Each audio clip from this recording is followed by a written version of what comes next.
and welcome back to the Cover 3 podcast here on CBS Sports. That's Tom Fornelli, that's Bud Elliott, that's Danny Cannell. I'm Chip Patterson, coming to you live at youtube.com/cover3 and everywhere you get your podcasts on demand. Thanks for hanging out. Smash that subscribe, smash that like, and come and join us in the chat, a.k.a. the Cover 3 tailgate, where they just aren't getting it, all right? When Notre Dame joins a conference, we'll do the win totals, okay? Ball's in your court, okay? When they join a conference for football, we'll add it into it. Why didn't we talk about UConn during our ACC win totals pod? They play ACC teams sometimes. That's true. A lot of ACC teams. I mean, honestly, with the way that things are looking, we should be doing UMass during the SEC because I was breaking down win totals for the Southeastern Conference. We got a lot of UMass on the schedule. Got a lot of Murray State on the schedule. Maybe we should do Murray State as well. I don't know. So. Yeah, we'll get to Notre Dame for sure, as we do always being able to highlight outside of the power conferences, but for organizational purposes, if they want to be independent, you get the independent treatment. Sorry about that, Fighting Irish. Lots to get to, as we mentioned. Southeastern Conference Part 1. We're going to be doing everything from Alabama through LSU, alphabetical order. That does include Georgia, Alabama, a big season for Florida, and of course LSU as it looks to get to double-digit wins. But I had to dig through the crates. I had to go way, way deep. And we have to talk about some buzz. Players that are making a buzz. Camp buzz. Camp buzz. Camp buzz. Talking about players that are buzzing. Real quickly, Bud, let's do a little bit of the medical side of this. We're going to talk more about the impact of, I know, Texas A&M losing running back Ruben Owens, very talented player, to an injury that will likely keep him out the rest of the season. What else has gotten on your radar in terms of the big injury news coming out of fall camp?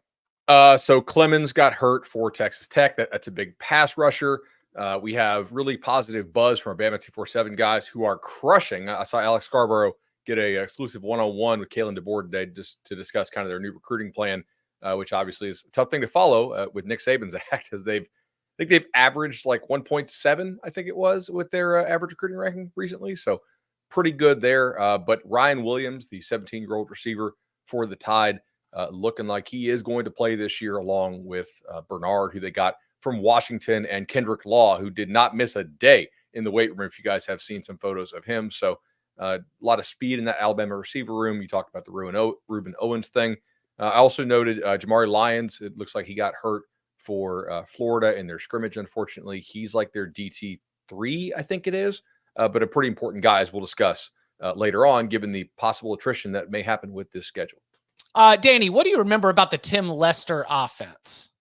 What do you think the scouting report would be? Because we're starting to get some scouting reports and some practice reports coming out of Iowa.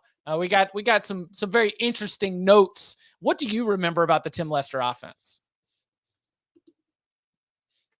Oh no! Oh, the mute button get Danny? We can't hear you. Uh-oh. I know. Is this a bit? This is why you should work from home. No, we can't hear you. You are nope. Oh. Maybe it's the microphone mute button, not the StreamYard mute button. How do we hear Danny pre-show and then, like, when we hit the live button, it didn't work? All right. Danny was going to say that the offense sucks, and it would have been much better if he was able to call his own plays. That's what Danny was going to say. So, Danny, join from the Tesla. By the way, Jacob saying the mute button should be plus 175 for the national title. I mean, the mute button ain't scared of nobody. I'm just going to say Bo Nix plays for Denver over the weekend, leads the Broncos to points on 4 of his 5 drives, and Danny's mic no longer works. Huh. Karma. Is a player named Danny. All right, so Tom, we're starting to Cade McNamara, Brendan Sullivan. The performance, according to the practice statistics in the scrimmage for Iowa over the weekend, was woeful. 8 of 24 for 20 total yards. you're walking out of that as an Iowa fan thinking like, okay, I thought that Cade McNamara was talking big. Remember, he was like, I hope y'all keep throwing dirt on us. You know, he's doing some big, and I took that personally type stuff. And yet you've got this kind of performance. What do we make about the Hawkeyes in terms of their quarterback outlook and their offensive outlook? I mean, I think it's important to remember that it is August, 10th when they were having this practice. The season doesn't start. It's practice. Quarterbacks have bad days in practice all the time. We're kind of harping on it a little more because it's Iowa, and the stat lines from their practice didn't really look all that different from the stat lines we saw from their quarterbacks last year on the field. But it was funny to me in that you mentioned Cade McNamara's, stat line, 24, 20 yards, etc. And it's like, Brendan Sullivan is really gaining steam and has a chance he's going to take over the starting job. And you go look at Brendan Sullivan's numbers from the same practice, and he was 10 of 21 for 76 yards. And I mean, I will say, based on people I have talked to both in and outside, there really is momentum that Sullivan is really closing the gap on McNamara by quite a bit. And while the kind of hard line had been that Cade was going to be the starter, Kirk Ferentz is softening up a little bit on that. Not if you listen to the words he's choosing when talking about the quarterback competition. But I do think McNamara will start the season against Illinois State, but I do not think he will be the number one written in ink or etched in stone. I think Brendan Sullivan is going to very much get a chance to win this starting job. And I think, honestly, he might be a better fit for Tim Lester's offense because he likes using more mobile quarterbacks. And Cade McNamara is not what I consider a mobile QB. So Cade McNamara might start the season as the QB, but I think there's a very good chance he won't finish it as the starter. I could be very wrong about this, but I have just never been a believer in Caden McNamara. I thought like Michigan kind of won in spite of him. I thought they kind of dragged him along. When Iowa people were crowing about how they really ponied up with the bag to get Caden McNamara, I was like, well, that's pretty dumb. Like, he's nothing special. And I was really excited when they got Sullivan. So I think Sullivan is a better player than McNamara. I think he's probably also, as Tom noted, the better fit. And I think they should just roll with Sullivan and just rip the Band-Aid on this thing. Maybe I'll be wrong. Maybe Cade will catch on and he's good. I've never been a believer in Cade McNamara. I just don't think he's a good player. Oh, No way. no. See what happens when you go to the office? See? Seriously. There we go. We can lip read that one. Hey, also of note, Iowa's defense is good, right? Yeah. They're like all 22 years of age or older, I think. Yeah. So they've seen these plays in practice. Yeah, versus a unit that's breaking in a brand new offense. Does that work? That works? Hey! All right, There's so I sound. selected the camera as my microphone. So tell me how that works. I have no idea. All right, so we're good? We're Yep. We're good. Okay, perfect. All right. I think Sullivan's starting by week. I think he's starting by October 12th. They come back from a road trip to Ohio State. I think he's playing then. I totally agree with what you guys are saying. Cade McNamara, first of all, he's been hurt a lot. He's coming off a major injury. Why did they go out and get Sullivan when they did? I think they're aware that they're not in love with Cade McNamara either. And I do think he's a better fit for this system. I think of Cade McNamara as the kind of typical Michigan old school play action pass, stand tall in the pocket, rip the ball downfield with a big arm. And I think Sullivan fits more with what Lester wants to do with a little more West Coast offense, pre-snap motions, get the ball out quick. But one thing does resonate with me that we heard in Indy when Kirk Ferentz, he would not blame the play calling last year. Did you guys notice that? Like, he would not. He's like, it doesn't really matter who's calling the plays. It's got to be the guys up front. Makes me mildly concerned that, and it's an issue we've talked about a long time, the receivers aren't great. It makes me mildly concerned that maybe, clearly I think a fresh offensive philosophy will help, but it also has me wondering just how shallow this wide receiving core could be. Yeah. I mean, where were the long list of transfer portal additions that are going to step right in and change the results? So definitely something to keep an eye on, but we turn our attention back to the Southeastern Conference. And so number one SEC fan who would not let the SEC keep him down, found a way to overcome adversity. Danny Cannell, are you ready to count him up? Let's do it. as much as I think it's the under is a safe play, like I can't even. Count 'em up. Count 'em up. How many games y'all gonna win this fall? I can't fathom 8 wins. How many games y'all gonna win this fall? I just can't. I don't see it. It's not on there. It's not the schedule I'm looking at. Unless there's another schedule somewhere. We begin with the Alabama Crimson Tide, who, for the first time in nearly 2 decades, will not have the greatest of all time, Nick Saban, on the sidelines, but they do have themselves a pretty good ball coach as Kalen DeBoer arrives after, as we've documented many times, winning basically everywhere that he has been a head coach. Now at FanDuel Sportsbook, where you can make every moment more, the over-under win total for Alabama this season is 9.5 wins. Over plus 116, under minus 142. Tom, where are we starting with the Tide? Nick Saban's gone. Alabama will fade into obscurity. Nobody will ever talk about them again. We are going under 9.5, although in all seriousness, it is not a heavy under in which I am betting, especially at that juice. I just think that they're more likely to finish 9-3 than 10-2.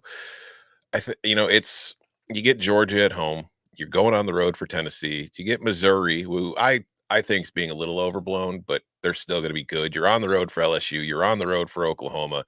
You also have a non-conference game on the road, not at a neutral site, on the actual road against Wisconsin, who I may not be super high on either, but it's still going to be a much more difficult game than you might think. And then, of course, there's the Iron Bowl, which is always the Iron Bowl. So I look at the schedule, and it's like three losses is very much in play here. I think it's more in play than 2. So I am on the under 9.5. I'm on the under as well.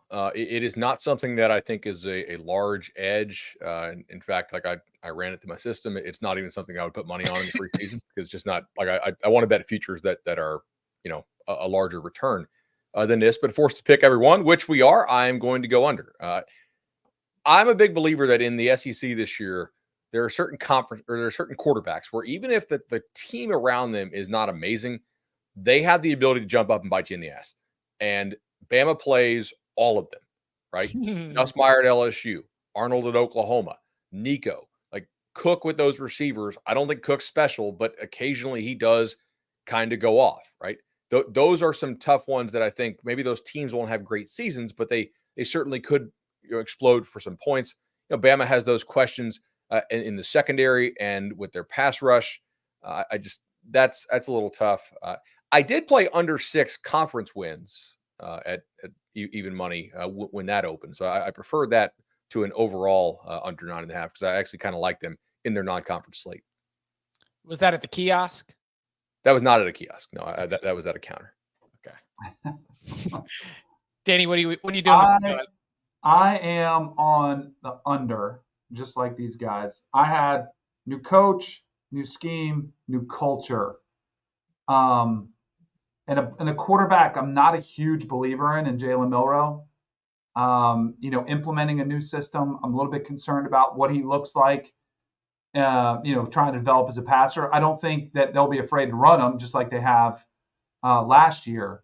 But probably the biggest concern for me is culture. Like, what's the one thing we've all heard? How different it is. It's so different. One of the things that made Saban special was the 0 drop-off. They never had that game they were supposed to win that they ended up losing because he had them up and he was constantly on them all the time. That's a rare trait that a coach can get a team that focused. And it's not to knock one versus the other, but I think there could be some bumps along the way when you figure out, like, okay, I'm the player-friendly coach, which I still think Kalen DeBoer, he's a great coach. But these players in a new culture could tend to maybe err on the side of too much freedom, too much fun, too much letdown, that it's too much for me to go over. So I'm on the under as well. Over. Oh, nice. All right. So I think Alabama's offensive line is terrific. And I think that 1-2 combo of Jam Miller and Justice Haynes is such a great way for Kalen DeBoer and the rest of that offensive staff, Nick Sheridan, Jamarcus Shepard, like for them to build everything out from there. we get the we get the information coming out of, Bama 247 about how happy they are with, Orion Williams and how quickly he's made an impact with, Kendrick Law, the way he's coming along, Jeremy Bernard, somebody else we've also had our eye on. I just think that there is better offensive coaching for Jalen Milroe this year than there was last year. And I think that offensively, they're going to be really, really good. I think defensively are some concerns at pass rush. I think defensively there's some concerns at cornerback. Those are really important positions. But as I'm looking at the schedule with the things that I do know, I think we're looking at anything from 8-4 to 11-1. It really, really stinks that your Tennessee, LSU, Oklahoma are all on the road. That's 3 out of your 4 toss-ups, in my opinion, that are all going to require the Tide to be road warriors. But I've got this as a 10-2 season for the Crimson Tide. So especially at plus 116, I'll take a little bite on some of the post-Saban negativity, jumping on the other side of it. I think this is a 10-2 year for Alabama, and it all starts up front in the trenches. Certainly don't get rich fading Kalen DeBoer very often. No. Yeah. That would be it's a lot of faith in him and a lot of faith in Jalen Milroe. And so we'll see what happens. Also, by the way, we sometimes sprinkle in futures. I don't hate Jalen Milroe for the Heisman. The guy finished 6th in the Heisman Trophy voting last year, which means that you've got about, I think it's like 40 something Heisman voters who put Jalen Milroe, filled it in on their ballot. So look at, the names that are coming back next year. If you want to go for something a little bit longer than a Carson Beck or a Dylan Gabriel, I don't hate a Jalen Milroe who could win it with a great stats, even at 10-2, if he gets that Kalen DeBoer bump. How many games are going to win this fall? It's a very important question in Fayetteville, Arkansas. Let me take my shoes off. Let me get comfortable. And it's 4.5 on the win total. Whew. Tom, we got Taylon Green in from Boise State. We've got Bobby Petrino in from Texas A&M. What do we do here with the Hogs? Besides call them, obviously. We got Tom. Is Tom muted? We got Tom. Yeah, we did. Wow. Whoa. Wow. This is quite the show. I'm just, I'm a team player trying to make you feel better. That's Thank all. you. Trying to Appreciate uplift it. my teammates. I'm going under. I 4.5 is just a little too high for me. Like I look at the schedule. Okay, they're going to beat Arkansas Pine Bluff, I think. They're going to beat UAB, I think. And then you go through the rest of the schedule, they'll beat Louisiana Tech. So they have to win 2 SEC games. At Auburn versus Texas A&M and Arlington, Tennessee at home, LSU at home, at Mississippi State, Ole Miss, Texas, and at Mizzou. Like how many of those? Oh, and then there's also the Oklahoma State non-con game on the road. Like how many of those games do you look at this Arkansas team right now in this situation that they're in and feel overly confident that they are going to win those? It's like maybe they could. 3? All right, so I'm going to guess Mississippi State on the road is 1. Oh, I'm sorry. No, you're correct. Not that many. Sorry. Yeah, okay. I was going to know. I was about of those. Yeah. But like the winnable games are on the road, and they get like really tough games at home that's going to cost them that kind of advantage. So it's just hard for me to see a path to 5 wins for this team.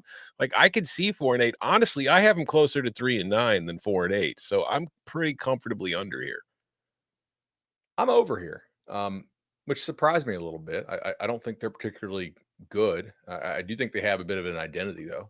And I just think I have some opinions on some of the teams they play, which makes me like them a little bit more. It's not like it's something that I'm actively, betting here, but I think this team will have an identity of a pretty hard-nosed, run the football, big offensive line, run Taylon Green, slow-paced games, grind it out, and they've got a lot of size on defense. So there are some games on the schedule I think match up pretty well with that.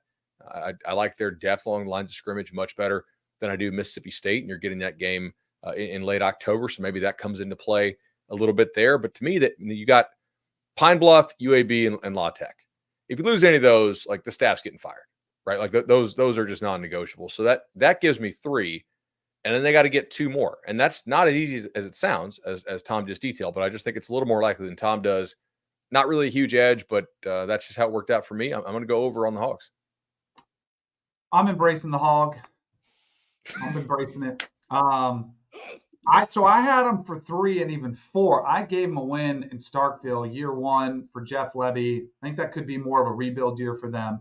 I don't think the Oklahoma State game is out of the question early in the season. I'm telling you, the physical defense that you're talking about, Oklahoma State, fairly one-dimensional, running Ollie Gordon. We'll have to see what Alan Bowman's capable of. We remembered last year how rough of a start Oklahoma State got off to. I know it's at home. I know Arkansas will be an underdog. I don't count it out as a just an automatic dub just yet for Oklahoma State. So I'm going over. I had them for 4 and only needing 1 more 4 wins because I gave him that Mississippi State one. So I'm going to say over. And I think Taylon Green, he's my one concern about him. Again, one of these all bets off the table. He is a skinny dude. He can run. He can flat out run. I worry a little bit about his health. But I think they're going to be a little bit more balanced with Petrino there. And I think they're going to be more physical on the defensive side of the ball. And I do think the team, like as much as we talk about, that's what, again, if some of these early ones go their way, I think there could be more buy-in. It concerns me a little bit, some of those late, like if it does fall off the rails and the coaches and the staff is in the balance, which we all probably think it will. But I do think this is a culture that will fight for Pittman. So after playing Auburn, Texas A&M, and Tennessee 3 weeks in a row, September 21st, 28th, October 5th, you're going to return back from an off week with your homecoming date. That's it, right? I mean, it's either that or the Texas game, because Sam Pittman said that Arkansas fans want more for Texas to lose than they want for us to win. I mean, I'm paraphrasing here, but and that's a very classic rivalry mindset. But those 2 dates, both coming out of an off week, that's if a mid-season move is going to happen, and it feels like it would be during one of those off weeks, Bobby Petrino takes over, and that probably means if it happens early, you've lost to Oklahoma State, and maybe you've lost all 3 of Auburn, Texas A&M, and Tennessee. That you are off to a 2-4 start to the season in mid-October, and somebody says it's got to happen. I just want to point this out. I know Arkansas is very good at baseball, and now they're excited to have Calipari, and maybe those things couldn't happen if they were still in the Big 12. But, I mean, this team would be so much better to root for as a fan in the Big 12. More regional rivalries, a lot more competitive games. I mean, you're rolling out of bed here, and there's 4 or 5 games where you're just a massive underdog in this league. Like I don't know. Like to me, that's not a fun existence as a fan. Just to have no shot in not a half your games, but like a third. So, but they would be really competitive in the Big 12. I think like not top third, but they'd be kind of around the middle. I mean, if they go into Stillwater and get a win. Oh, by the way, I'm under. Yeah, I got this one as like Arkansas, Pine Bluff, UAB, Louisiana Tech. That's all I'll give you because guess what? When you go to Starkville, they're trying to win that game too. It's one of the few games in SEC play that Jeff Lebby is going to have them fired up. So I've got that one as a toss-up. I've got 8 losses. So I count those up, and then all of a sudden that gets me to an under for Sam Pittman and Arkansas. Count them up! Auburn. Year 2 of Hugh Freeze. Y'all see Hugh got a hole-in-one on the day before the first day of camp. Danny, you saw that? I saw it, but he posted it with his family, right? It's like it was everybody he was playing golf with, and it was a great observation. He's holding up the ball, and he's also holding his putter. if you got a hole-in-one, why'd you pull your putter? You may not have seen it. Right. You may not have seen it go in. You may not have seen it drop. That has happened before. I've never hit a hole. I have 0 hole-in-ones on my record, so I can't speak to it from experience, but I thought that was an interesting observation. But on to the football. Auburn over/under win total at FanDuel Sportsbook of 7.5. Danny, right back to you here. What is the expectation for a roster that appears to be getting better and a quarterback that has remained the same? What are we doing with 7.5? I don't love this one. I'm going over. I had a scenario, 2 games. last year they had a scare against Cal. I don't think that happens again. I think that was, the West Coast trip. I think they start off 3-0. I don't think I see another, potential debacle against the Mountain West team. So I'll say they start off 4-0. And then Oklahoma comes to town. If you've noticed, Oklahoma's win total 7.5. That game is going to be all Oklahoma can handle, and it's after Oklahoma plays Tennessee, their first game in the SEC at home. So I have them as a chance for winning that one. Then it gets rough, losing Georgia, Missouri. The Kentucky game, it was kind of a toss-up game. I gave them the W. Then it comes back. I gave them wins again, Vanderbilt and ULM. And then last two games, could they get one of those? And they had Auburn on the ropes last year. Granted, it was at home. I didn't have that one. But the A&M game is one where I'm torn because I am bullish on A&M, but also very well aware that if things don't work out, this could be two teams battling for this 7 or 8 win total. But I'm going to lean over. I do think Peyton Thorne, another year in the system. I think like everybody, another year with Hugh Freeze, kind of stability, more comfort. I think you'll see a step forward. And I actually thought kind of quietly they showed some promise last year. I'm under. Slightly, like not a huge edge again, but I try to read into what teams do in the offseason, and it's very clear that Auburn was not all in this offseason in the portal. They were very much all in recruiting. So to me, I don't think this is the year that Auburn is trying to really push the chips in. I'll end with the poker analogies, but I do think they improved the roster in some spots. The pass catchers should be better. The offensive line should be better. I'm not a huge believer in some of the defensive linemen who they signed personally. So I'm not really sure that the D-line is that much better. And the secondary is probably the only spot on this team that is like noticeably worse than it was last year, in my opinion. So this should be a better football team. I just have 7-5 come up as the exact record, like a lot of the time, to the point where I was hunting on some of the places that allow you to bet exact records. To hunt 7-5, but unfortunately they match my pricing on it almost exactly. So no edge there either. I think it'll be an improved season, and I fully expect Auburn to be a team that contends for the SEC title in 2025 because I think they're going to be all in the portal, this offseason. I was very high on Auburn last year, went way over on them, even included it in our actual win total locks, and didn't work out for me. I'm under this year, but only by a little bit. I've talked about it on the show. I think the ones on the depth chart are good enough that they could compete with a lot of teams in this league. It's the 2s and the 3s where I start to wonder. So it's like, this is a team that's going to need a lot of injury luck, I think, to reach its ceiling of getting to this over and maybe even getting to like 9 wins. I think that's not completely insane to think is possible. But like, I'm with you, but I feel like a lot of the guys they brought in the defensive line in the portal are like rotation guys. They're not really difference makers.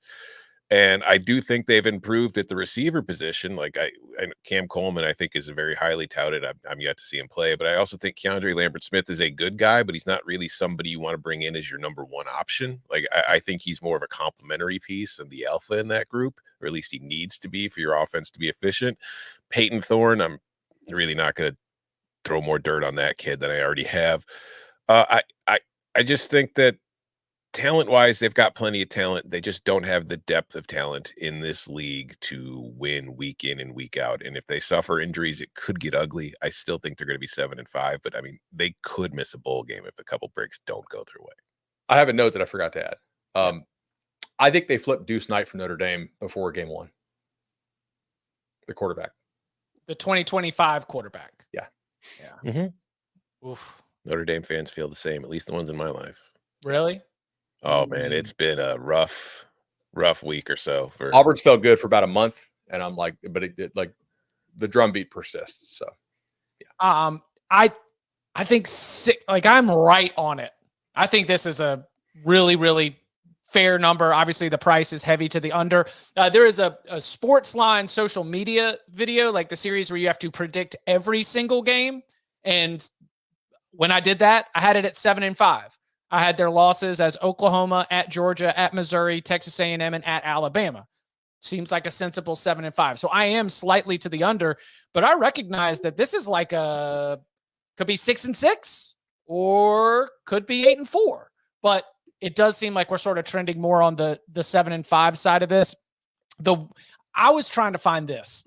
what is going to be the Hugh Freeze game? Because we remember last year in year one, Hugh Freeze had Auburn hanging with Georgia, had Alabama on 4th and a mile until Jalen Milroe came up with those heroics to Isaiah Bond in the Iron Bowl. So where is the game? Where's the New Mexico State game on this? Like where's the series where there's Vanderbilt? That's where September 21st. That's where Diego is. So it's Arkansas coming to town? I think so. Could be. Oof. Oh, buddy. That would be a good one. Or like the one that would really piss the fans off is losing at Kentucky, because Auburn fans do not think you should lose Kentucky, but they're probably underdogs in that game right now, actually.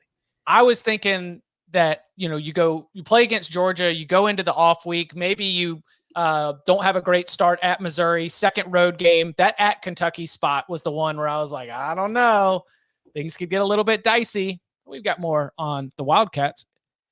Coming up on the other side, we turn our attention to Gainesville, a massive week 1 opener, one of the biggest games of the season, but then a schedule that's got a lot of opportunity for things to go one way for Billy Napier or the other. We'll get into the Gators, the Bulldogs, the Wildcats, and the Tigers next. Have you heard of semaglutides? Ozempic, Mounjaro? Hartman, this could be dangerous. Let's do it. South Park, The End of Obesity. New exclusive event. Now streaming. Exclusively on Paramount+. How many games are going to win this fall? The Florida Gators right now at FanDuel Sportsbook, where you can make every moment more, have an over-under win total of 4.5. Number one Florida Gators fan, Bud Elliott. Where are you going? So I have really been wanting to bet this over if it got down to more even money, or like if it somehow dropped to 4. It didn't. It kind of found its bottom. This is a tough one for me because I'm not really sure how to model the possible attrition that comes with a schedule like this. Like, this is the hardest schedule I've ever seen, and by a lot.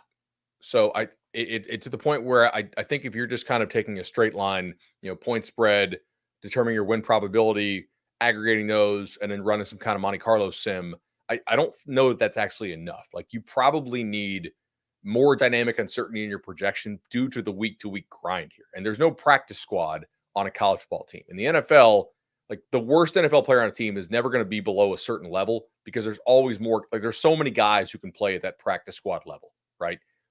That's not so in college. If you start to lose guys, you really do insert guys in the lineup who just cannot play at that level. And that's when things go really bad. I'm sorry, you said Monte Carlo sim? Is that a word that? Mm-hmm. Yeah, like there's different kind of simulation you can run if you want. But I mean, they close Georgia, Texas, LSU, Ole Miss, Florida State with no bye week. Yeah. I mean, you just got to throw L's on that schedule. I mean, yeah. I mean, and granted, like, any of those games they could in theory win if they played really well and the opponent screwed around, with probably the exception of Georgia, unless Beck gets hurt.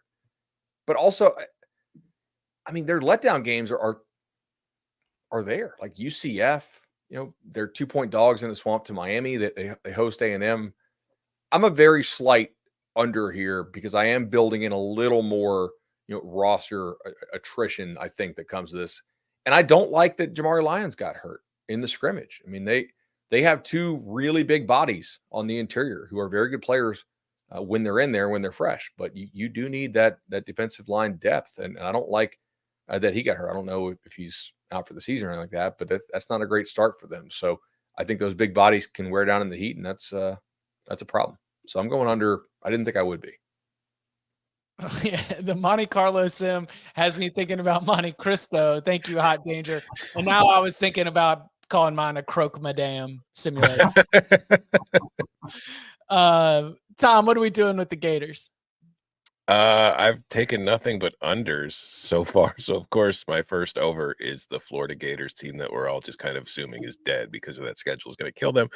But I think they can get to 5 wins. I think they might be able to get to 6. Like, I understand the back half of this schedule is an absolute kick in the face over and over again. And by the time they get there, they could be in bad shape. But you know what? We don't talk about that often.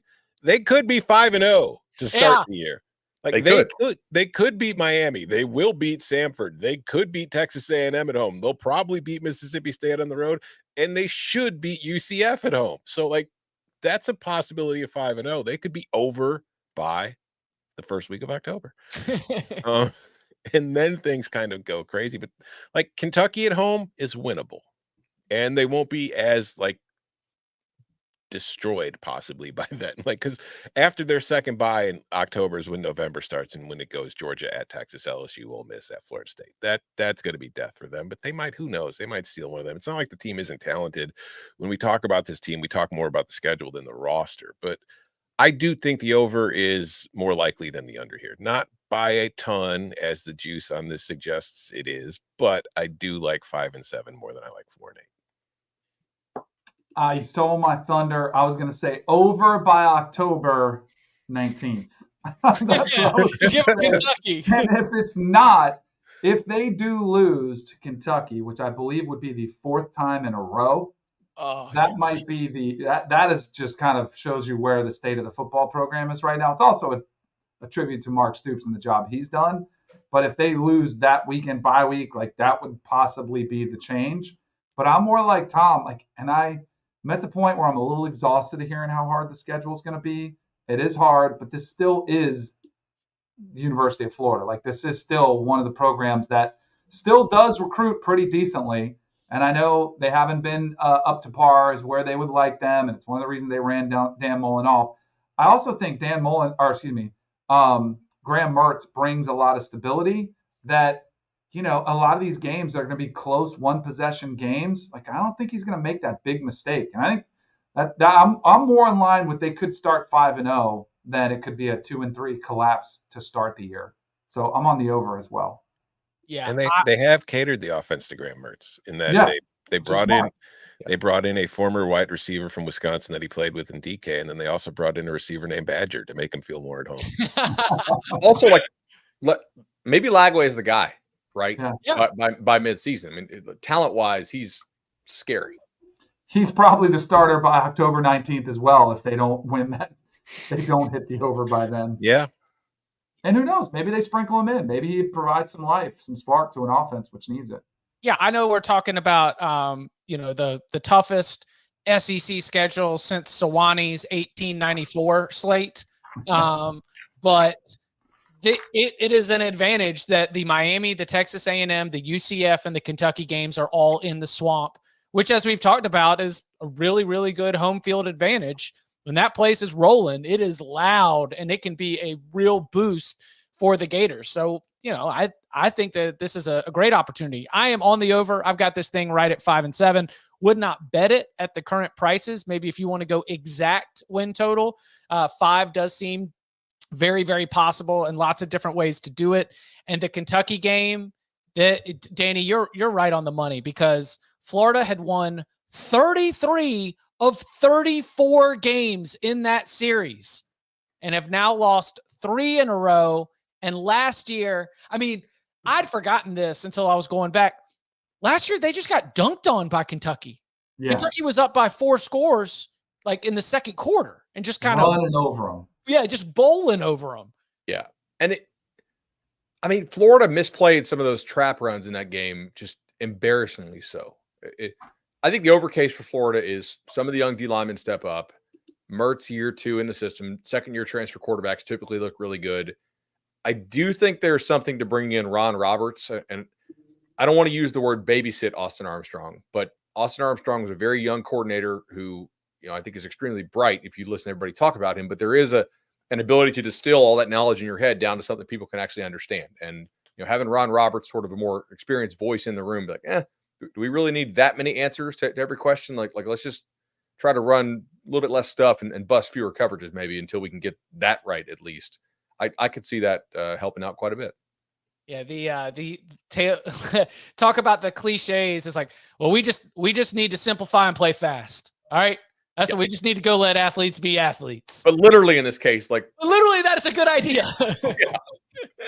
Coming up on the other side, from Florida to their rival in Athens, the Georgia Bulldogs missed out on the college football playoff last year, but they've got a win total that suggests they'll be right in the mix again. We'll get into the dogs, Kentucky and LSU next.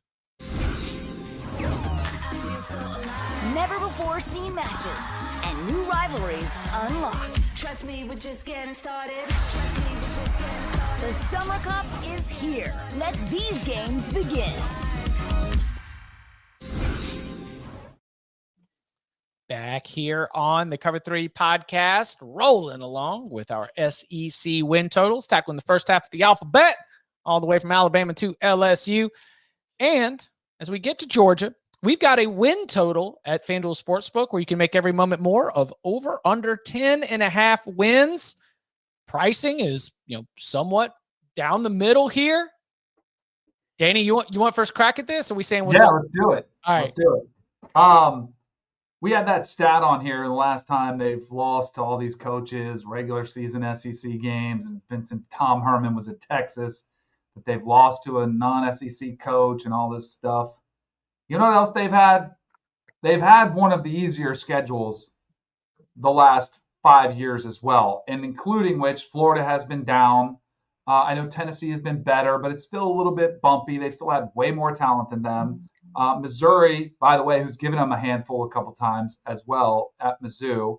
But it hasn't exactly been the toughest test. I am still bullish on Georgia, but I'm going under on the Bulldogs. New schedule is going to clip some people. I think it's going to take some time to get used to. Road games at Bama, at Texas, at Ole Miss. Can they sweep that? Can they go 2-1? Possibly. But I think they're going to get caught up to at one point, maybe slip up on another one. I'm going under. I'm over here. I like that Georgia is very good at the premium positions.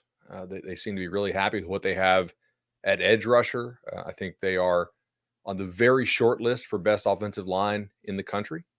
And Carson Beck is a pretty known commodity. I don't know if he's number one overall pick in the draft talented, but he's a guy that if he repeats what he did last year, I think there's a pretty good chance that Georgia has a first-round quarterback quarterbacking that team.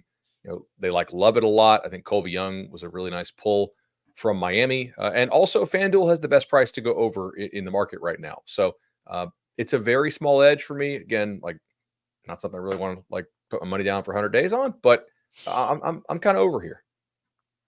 I'm kind of over as well. And by kind of over, I mean 12-0. Let's go. Oh, Georgia Pod, we're back. Are you betting the undefeated price? I will. Yeah, sure. I mean, I've got 12-0 is more likely than 10-2. So give me the over. I understand the schedule's tough. I get it. They have to play Alabama on the road, but it's a different Alabama. They have to play Texas on the road. But, other than that, Ole Miss on the road, okay, fine. But I'm still not going to sit here and say Ole Miss is some juggernaut that can beat Georgia, as we've said a million times, until we see Ole Miss start winning those games. By the way, I think they are them and Ohio State. They're the two best teams in the country, and we're going to see it on a weekly basis. This is an NFL roster. Again, everywhere you look, there's NFL players. There's depth behind all of it. I think that they've got good receivers. I think the offensive line might be the best in the country. I think Oscar Delp is just going to blow people off the line of scrimmage all season long because he's the best blocking tight end Georgia's had in years. Trevor Etienne gives them a kind of game breaker at running back that they haven't had in recent years as they've been winning these national titles. I think Etienne can be that. I think Michael Williams is phenomenal, and he will be in the top pick in the NFL draft conversation by the time it's done. I think their linebackers are very good. I think their secondary is phenomenal. They're going to win every game they play. 12-0 over. Let's go. I am also on the over. I am not going to give Ole Miss that win until I see Ole Miss win games like that. And I've got 10 certified wins for the Bulldogs, where 10-2 is the worst case scenario. I've got my toss-ups at Alabama, at Texas, and I think that they can split those. Win one, lose one. Maybe it's win in Tuscaloosa, fall in Austin. But I think that this is an 11-1 type season for the Bulldogs, even against a schedule that, yes, is going to be more difficult. If this thing goes sour, and I do not think it will, the depths for how sour it could get are 9-3, I mean, there's no way. I think it's much wider. Okay. Because of the loss of Vandegrift to Kentucky, and if Beck gets hurt, they could go 7-5. They could hand off their way to 9-3. No. No, I don't. Jaden Rashada is going to walk out of that courtroom from Sue and Julie here and onto that field, and he can go get you. Jaden Rashada can go get you more wins than 7-5. Gunnar Stockton too. I don't even know if Rashada's number 2 on that depth chart. Oh yeah, that's true. Gunnar Stockton probably is number 2. But if you didn't have Beck, I mean, you're a dog at Bama. Auburn becomes losable. You're a dog at Texas. Florida could beat you without Beck. You're a dog at Ole Miss. Tennessee's very, very losable without Beck. And I mean, Georgia Tech gave him trouble last year. So Georgia Tech and Alabama, there were a couple of teams at the end of last season that were able to push Georgia around a little bit. Yeah. I'll be looking at that. I'll say, like, if we're going to nitpick Georgia, like you said, Tom, Georgia and Ohio State, they're going to be winning all of their games, and then we're going to show up on Saturday night, and I'm going to be like, hold on, buddy. I got a whole list of complaints right here. Let me tell you. Yep. I'm not trying to take away anything that Georgia Tech did in that game, but I feel like that was Georgia Tech's Super Bowl, whereas for Georgia, that was a game they just had to get through before the SEC championship. I agree. I am nitpicking. I'm just saying that when they had, Jalen Carter and Jordan Davis in there, it didn't matter whether it was someone else's Super Bowl or whether someone else had the superstar from Mario Brothers. You just weren't moving them. So if we are looking, that's where interior defensive line, I got my eye on you. Slander. Count them up. Yeah, good point from Cody. We do all this if Beck gets hurt, like the best offensive line in the country isn't going to keep Beck from getting hurt, right? And it's not like he runs, so he's not going to be taking hits that way. Maybe they'll pull him earlier this year, by the way. They probably should. You mean in games? Mm-hmm. Yeah, I wouldn't hate that because they did keep him in a little longer than they needed to quite a few times last year. But they were also trying to get him numbers. Yeah, he threw for some big numbers in some of those blowouts, like close to 400 against UAB. I think there were some big numbers. Wait, hold on. Georgia live bet fade principle when Beck goes out. Write it down. Kind of depends on the opponent, but probably, yeah. Okay. All right. The Kentucky Wildcats have an over/under win total at FanDuel Sportsbook. We can make every moment more of 6.5.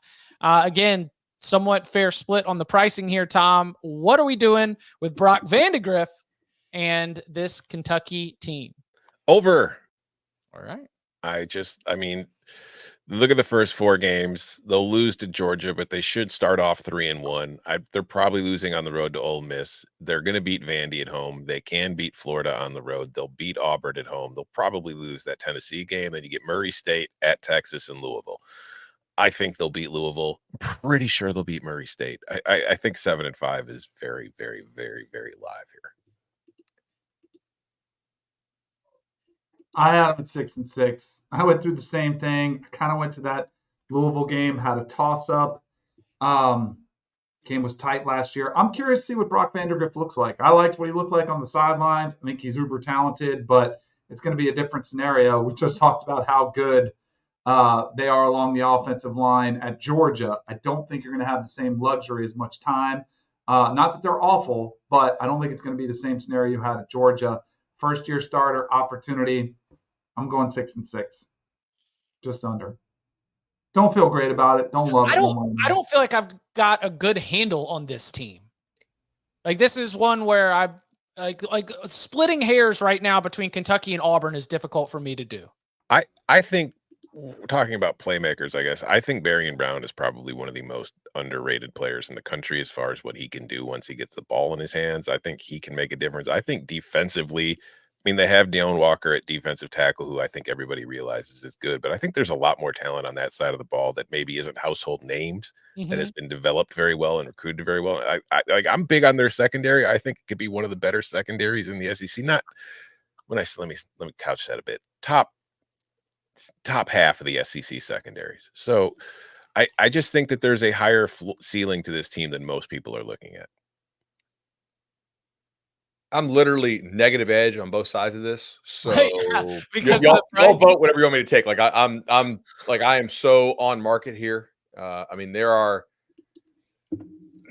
it's like a 4-game season. Yes. Right? I mean, they're massive dogs to Georgia, Ole Miss, Tennessee, and Texas. And massive favorites in 4 games. Right. Right. Yeah. The win-loss toss-up analysis is 4-4-4 for me. And 100%. so like I'm sitting here like, okay, Louisville or Kentucky, split hairs. Auburn or Kentucky, split hairs. Really, really tough. I'm, for the record, I want you to go on. I'm slight under, but zero, like, don't have any good confidence with this. Yeah, this is usually I'm showing like a 1 or 2% edge to some side, but this one I literally am just negative with the juice. So I am like perfectly on market here. You got to make a couple decisions, right? So Kentucky's receivers, like, they're big and they're fast, but their numbers on a yards per route run basis completely suck. So you have to kind of decide, like, is it them or was it the quarterback play? QB. I think there's some measure of the quarterback play too, but I'm a little like, are these guys just big athletes or can they actually play the position of receiver? I think they're a pretty hard downgrade at running back, honestly. But you also have to decide, can Vandegrift play? Like, there's a lot of hype about him. Mobile kid. Riley wanted him at one point pretty bad at Oklahoma before he got Caleb Williams. So, there's that. Is the offensive line going to bounce back to being the big blue wall or whatever they called it, right? Like and really move people. I don't know, but like the schedule is pretty favorable overall. So, shoot, I was under Auburn. I was under Florida. They play both. Logically, I have to take over slightly. Well, remember, with all that Murray State and UMass on there, your overs and your unders don't have to match exactly. That is true. Four non-conference games and a bunch of Murray State and UMass allows for more overs in the SEC. Now, don't go out there and pick every one of them over. We will find you. If anybody wants to parlay Kentucky under, Auburn under, and Florida under with me, I'll accept that at Bud Book. So it's a Bud Book. There's some negative correlation there for sure. Count them up. Now, turning our attention to Baton Rouge and LSU with an over-under win total of 9.5 at FanDuel Sportsbook. Juiced a little bit to the under as we sit here breaking it down. No, you lose Jaden Daniels, you lose your offensive coordinator, you make a new hire at defensive coordinator, you promote internally Joe Sloan, you like your defensive coordinator hire. We have been questioning what LSU's defense will be. You've got new leadership, but the personnel still is mostly the same. 2 of the best tackles in the country, quarterback in Garrett Nussmeier, who we're all very, very excited to see. But where do you want to start with old toss-up city LSU? So I am over to the market at LSU price. Just FanDuel has the absolute best price in the market to bet under, not over. So by my numbers, with the FanDuel number that we have to pick at 9.5, 138, I am slightly under. However, I can go out and bet 9 minus 0.5 to the over, which is quite nice. Not really 70-cent half win there. So team break. So give me under, Mikey, for the graphic on these FanDuel numbers, but I'd much rather bet over elsewhere on this one. If I'm betting Nussmeier at 60 and 55 and 50 to go first overall, I clearly believe in this team. And I think they have, again, on the very short list for best offensive line in the country with Georgia, Texas, maybe Oregon. And that's probably it. Maybe I'm missing somebody. I'm sure a fan base will let me know. Illinois. Yeah, well, of course, Illinois. That is true. Obviously. Spencer Brown Hive. So I think the receivers will be pretty solid. Good offensive line. I don't like what they did in the transfer portal on defense, but it almost certainly cannot be worse than it was. So projecting some defensive improvement, and can the defensive improvement outpace the offensive regression, which I think they will have. And I think there is some chance that it actually can. So under for the show pick, but I still like this team. I'm on the under. I mean, this team has won 10 games in each of the last 2 seasons under Brian Kelly, but those include bowl wins, so that doesn't count for our win totals in the regular season. And what has honestly changed about this team from last year? I mean, I know the names have changed, but the offense is still going to probably be pretty dang good, and the defense is going to give up a whole lot of points. And if the offense just isn't quite the level it was last year, where it had the Heisman winning quarterback and 2 first-round wide receivers, maybe it takes a small step back even with that offensive line. So to me, 9-3 is far more likely than 10-2. Same. It feels so much like USC with, you lose a Heisman Trophy winner, you lose a ton of, talent, you bring in a new defensive coordinator to fix a defense which has been really broken, which, by the way, I think that game could be absolutely a shootout.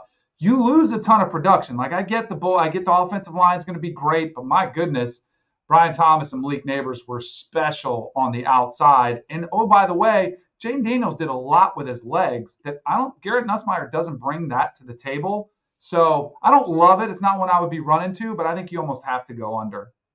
Are they favored in every game? No.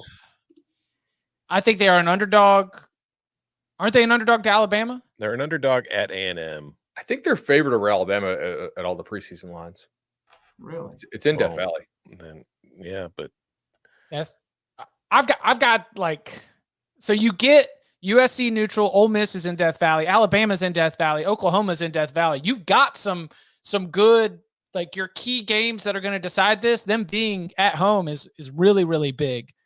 I'm spot on right here at 9.5. I guess I'm gonna lean to the under, but to me, the USC game, like that flips this. So how about this? Right now, LSU is a 6.5 point favorite against USC. That's not quite for me a gimme status. I normally like it to be a little bit closer to double digits, but it would not surprise me for USC to win that game, and I might be picking USC to win that game. So if that's the case, that's the kind of game that probably has this sliding a little bit more to 9-3.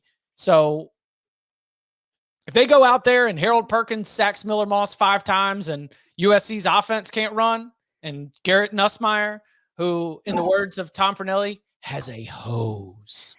If Garrett Nussmeier's hose is out there just lighting up Las Vegas, well then, you know what? This is probably going to be a 10-win season for LSU. But as it sits, I'll go ever so slightly to the under. I feel like it might be 9-3, but I'm not rushing to bet this one at all because there's so much unknown, including what a Nussmeier offense looks like when the live bullets start firing. So I'm excited about that one. Any other LSU thoughts? No? Bud? I mean, maybe if the young D linemen step up early, like if they arrive a year early, which is possible, that is a position where you can play early sometimes if you're just a freak, possibly. But it is weird to me they didn't do more in the portal because I think this is an offense that you could really win something big with if you had a good defense, not just an average one.